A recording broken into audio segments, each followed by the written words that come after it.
Hi, I'm Joe. And I'm Digna. Welcome to Relationships. We're a couple having a few.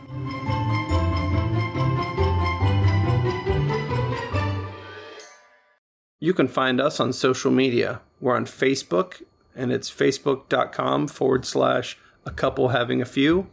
On Instagram, we are instagram.com/getting-to-know-brews. And you can find us on YouTube. Our channel name is Getting to Know Brews. If you want to reach out to us via email, you can email us at drinkndrive@icloud.com. That's drinkndrive@icloud.com. Happy National Beer Day. Woohoo! Ching ching! Today is April 7th, 2022, and it is, like I said, National Beer Day. And on a day like this, you kind of have to do an episode, and you kind of have to have a good beer. And celebrate beer. So we are actually drinking something from Ommegang. Ommegang. Ommegang. Ommegang. Yeah, Ommegang is a brewery up in New York, and they actually make a lot of cool beers. They try to go with like a Belgian theme. So a lot of their beers kind of follow the Belgian style of beers, which is really good for me because I really enjoy Belgian beers. The big one that they did was when Game of Thrones was on TV, they had all these different beers like Mother of Dragons and all these other... What did you say? There were like 20 of them? Yeah, apparently there were like a total of 20 of them. We had a total of 3, maybe? Yeah, I don't remember exactly how many we had, but we did end up with quite a few of those beers, and we would watch the newest episode and, drink on the beer. You know what? Let me go ahead and just talk about this beer really quick. So this beer is the 20-year anniversary beer.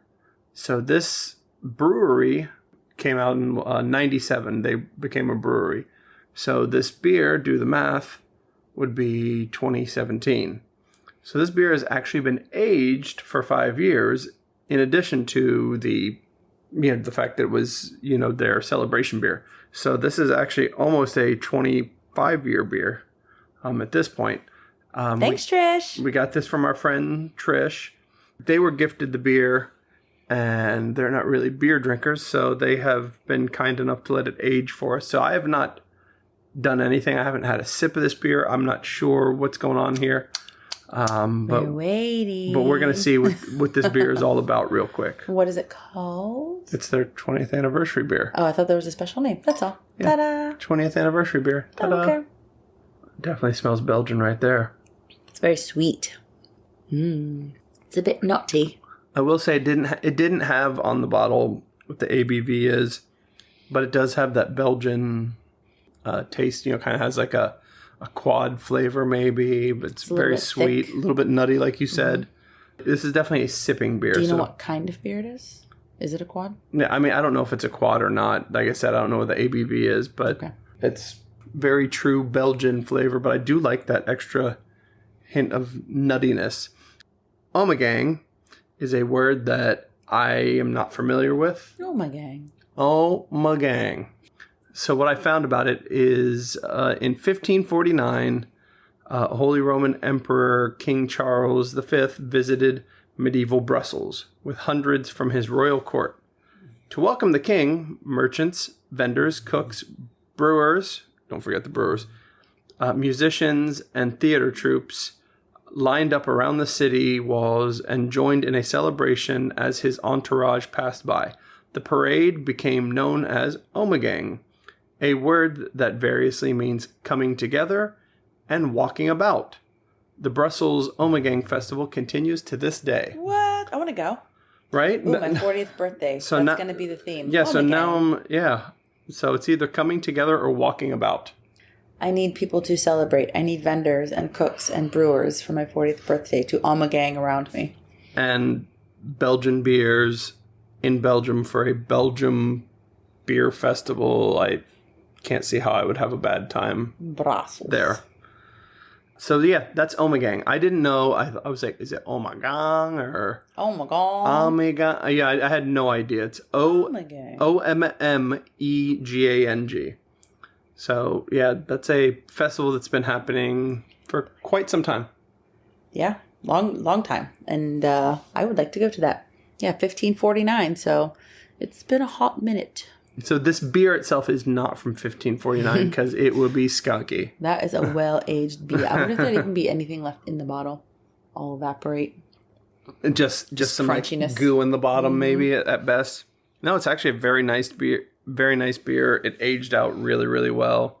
I didn't know the style of the beer and all that stuff. So sometimes if you have a beer and you let it sit for 5 years, if it's not meant to age out like that, you're going to end up with something not that great. Yeah. And how difficult was that cork to pull out? I would say it was easier than pulling teeth. What? Boom, boom, boom, segue. And by that, we literally mean pulling teeth, and how ridiculously difficult it has been in our home. Not ours specifically, but our little Desmond. I mean, there's, that old saying, it's like pulling teeth with this guy. I mean, it doesn't, you're like, I guess teeth pulling is difficult. My thought was like, well, you're a giant human being. If you grabbed a pair of pliers, you could get somebody's teeth out physically without a lot of effort. But I think in our case, it was more, Des was not really looking forward to losing his baby teeth. I think still is not. I think he was kind of like, when it comes to teeth, he's kind of like Peter Pan, never wants to grow up. So he's got these teeth that he is 7.5 years old. He's very fond of them. And he has now lost, finally, his 4th tooth.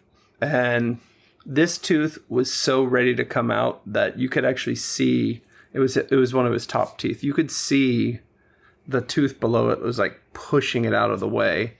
And we've been like begging him, bribing him, all this other stuff. It's like offering. It's like, hey, if you pull out your tooth, we'll go to Red Lobster or whatever kind of thing he wanted to do. I mean, hey, $50 if you pull it out. Like I know, we got ridiculous. I mean, it was pretty ridiculous.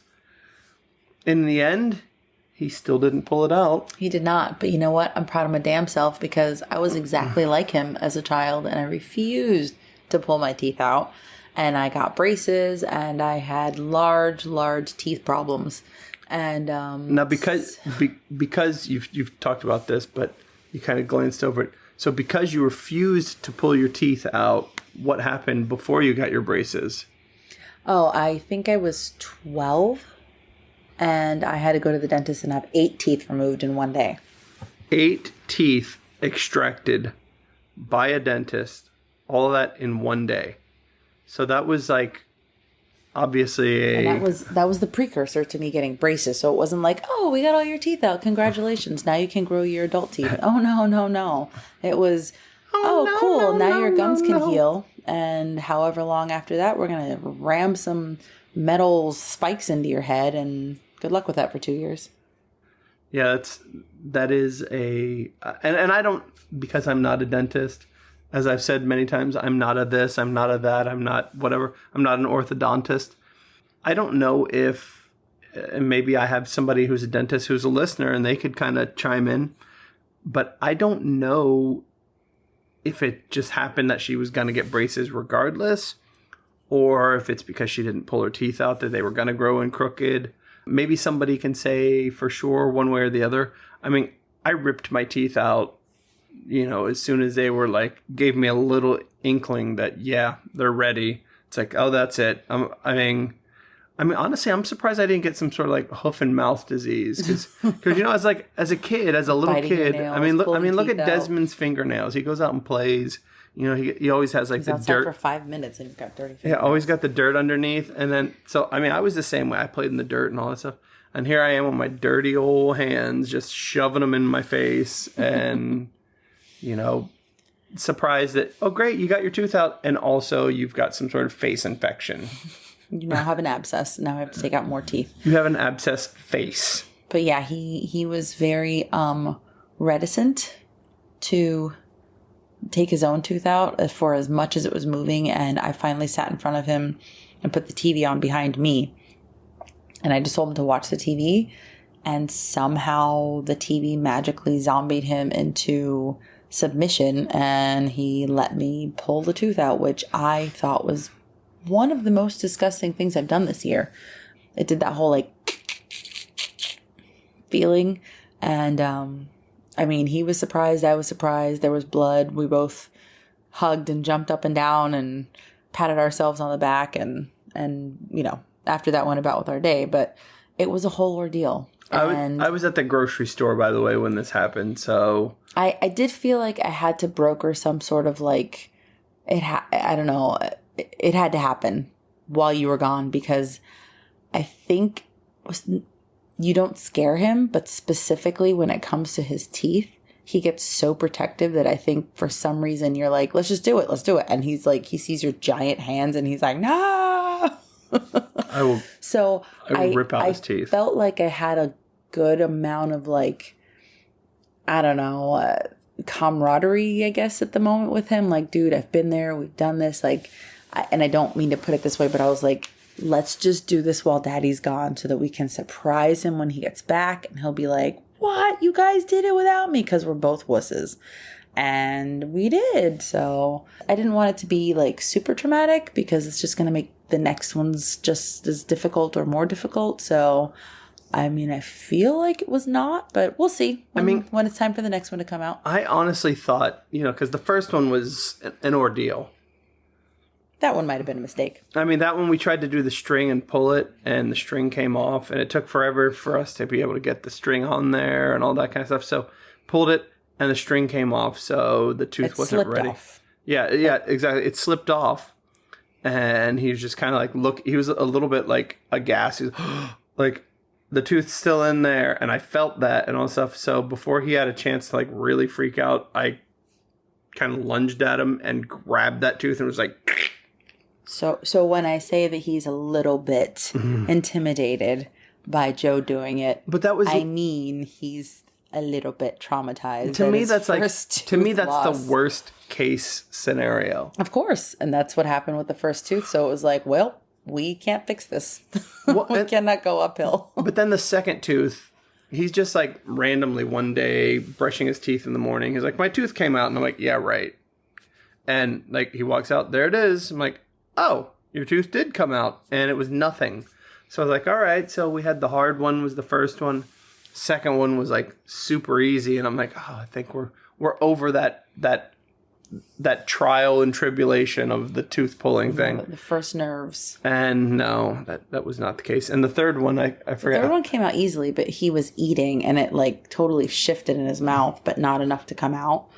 And so I sent him to the bathroom, and I was like, buddy, you can do this. Just take a paper towel and, just go ahead and take it out. And surprisingly, he just walked in the bathroom and took the paper towel and took it out and was like, oh yeah, I did it. No problem. Was super proud of himself. And so that's the third tooth. And we're like, oh, well, okay. Well, then now that one seemed to be easy. Like we're definitely working. Now, the fourth one was like literally weeks of like, hey, I'll do this. Hey, let's do this. Let me help you. Let me this. Go wiggle your tooth for a little while. This kind of stuff. And it's like, and I'll tell you what, he would wiggle his tooth. There were air quotes involved there. He would like go wiggle your tooth, and you could tell he was just like going through the motions. So like, there's no way you even slightly wiggled your tooth, because his finger it's gonna fall out of your face. Would wave by the air near his tooth. Yeah, or like I would tell him to push on it from the front, and I was like, your finger's so high, you must be pushing on your gums. He's like pushing his gum, like, look how hard I'm pushing, and it's like you're not pushing the right thing, you know it.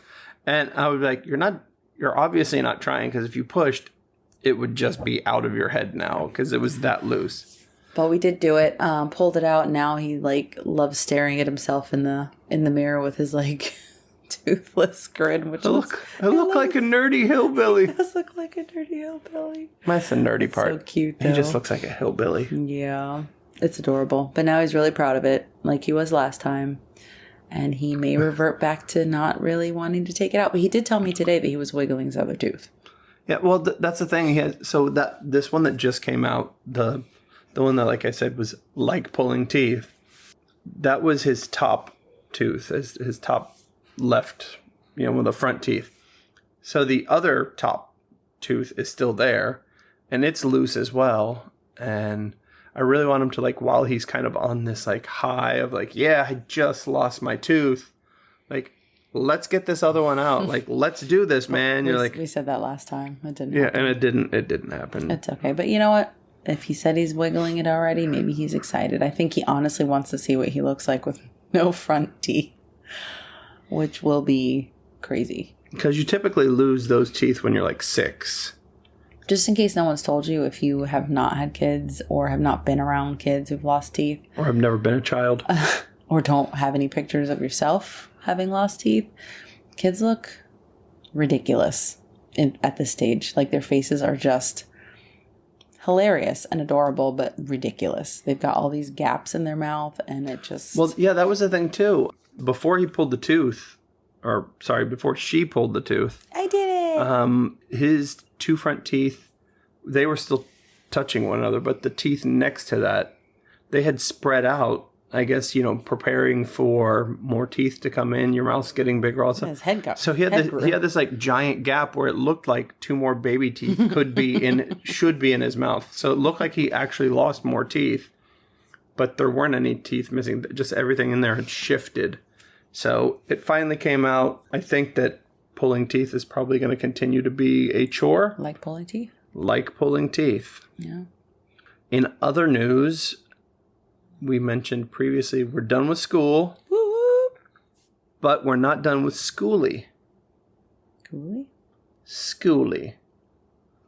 I can hear all of our fan out there. What is Skoolies? Digna, what is Skoolies? A skoolie is a refurbished, I guess remodeled school bus into essentially an RV or tenement on wheels, if you will. Cousin Eddie. I won't. And an acquaintance of ours was telling us that they did buy a school bus and they are currently in the process of converting it into what will be their road schooling vehicle, which if you don't know what road schooling is, it's like homeschooling, but your home's on the road. On the road. So, they plan on taking big trips in their converted skoolie, which, just a little piece of trivia, if you have a school bus that you've converted and you live in Florida and or it's registered in Florida, it cannot be yellow. You have to paint it a different color. And that is in order to prevent any sort of like predatory anything by weirdos who would buy a school bus and try to pick up children. So just a little tidbit. But I wonder if there's anything about like ice cream trucks. Like you're not allowed to have an ice cream truck unless it actually has ice cream and you have a permit for the same kind of reason. I hope so. I hope there's all kinds of rules for any sort of business that involves having access to other people's children. We've just been looking into them. It's a very interesting concept. I love how they look inside when they're done really well. Hate when they look inside when they're done poorly. But I guess that probably goes for most things. I'm kind of on the fence though as to whether or not Joe and I will be willing and able. More willing. Well, I think the able kind of goes along with the willing. It does. I have very little abilities as far as vehicle conversions in any regard. Like I can wash my car, and that probably not well. And she doesn't do it. And I don't. So the willing is a big factor there for sure. So whether or not, we will purchase one in the future, whether or not we will have the audacity to try and convert it, if we do, you might not hear from us for a while again because things will be happening and I don't even know. Or we'll be super awesome and motivated and we will keep you guys abreast of everything that's going on. And breast. and there'll be a whole maybe vlog series of what the hell we're doing. Relationships? No. Bus. Joe and Diggs RV build out or something. Yeah, something ridiculous like that. And then I will do mine solo cup. Or it'll be some sort of mashup between relationships because I'm going to need a lot of sips in order to get through something that arduous. But said all that to say the other option is to maybe buy somebody else's converted skoolie that they've already put all the work into. which sounds really awesome. Which I don't know because we were talking to the person who bought their school bus. They bought a 40-foot school bus, but it's the ones with the front that is flat. So the engine is in the back.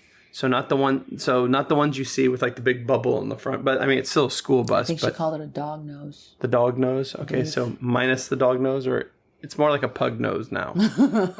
So they bought one of those, the pug nose bus, but it's a 40-foot bus. And I guess it depends on how much you pay for it and this, that, and the other. I guess you can get them. I've seen them for, I don't know, as little as like $5,000. Not converted. Yeah, not converted. Yes, completely raw, or like as a school bus, but usually close to 10, but maybe just shy of 10, if you can get one. So you get that, and then you take out all the seats and you insulate. Exactly. So you got to do a lot of work, and the end result I'm seeing is people are spending $40,000 or so for them.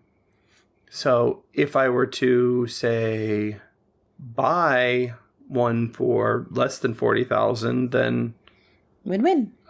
Well, not only is it cheaper, but even if it was the same dollar amount, it may not be exactly the way I would have done it, but I don't even know how I would do it because I've never done it before.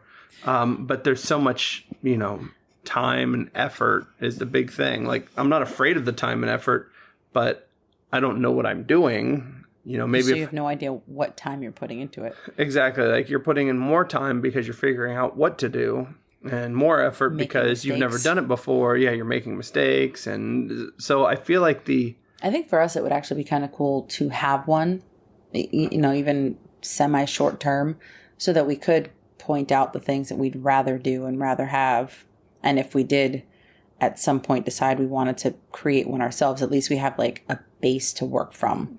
We have some sort of idea as to what works for us and what the heck you even put in a skoolie. Well, I will say it's kind of like I was actually talking to our neighbors a little bit earlier, and where we live, the townhouses, there's a few different floor plans, but it's really mainly 2 different floor plans. So I like seeing people with my floor plan and seeing what they did, and sometimes I'm like, oh my gosh, that's genius. Like where we have our countertop, it's like a lower countertop where your sink is, and like where you might, I don't know, cut vegetables and things like that. Kitchen. in the kitchen. But then like to separate the kitchen from the dining area, living room, there's like, it's raised. So I don't know, it's about 6 inches higher.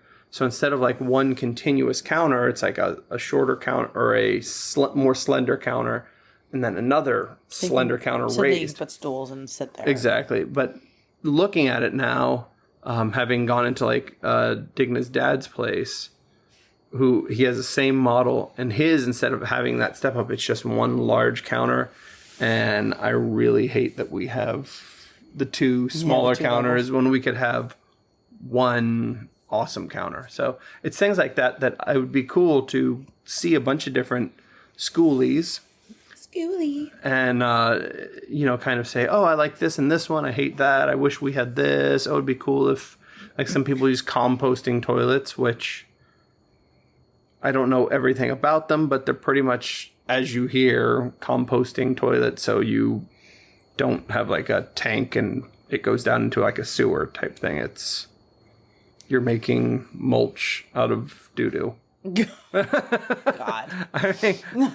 I know I oversimplified and made it a little bit more. Super. But I mean, there's that versus, well, if you had a black tank, then you could have your stuff go in there. But then that's extra weight that you're carrying around all the time, et cetera, et cetera. It would be cool to kind of go to an expo, which I think is something that's gathering speed, I guess, in the country. So what would you call your school bus turned RV gathering? So like what the expo would be named? Yeah, like Skoolie Expo, just something simple like that, or the like instead of Comic-Con, RV Con, I don't know. So I don't know. You know what? Everyone who's listening, you give us your best names, and we'll go from there. Ommegang, we're going to get a skoolie. Ommegang, we're back again. All right, guys. Be safe. Don't be gross. Wash your hands. Wash your ass. Get a skoolie. Go to skoolie. Go to skoolie, then get a skoolie. All right. Bye. Bye.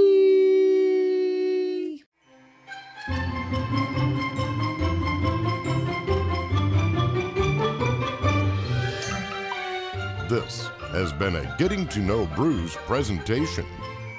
Music provided by purpleplanet.com. That's purple-planet.com.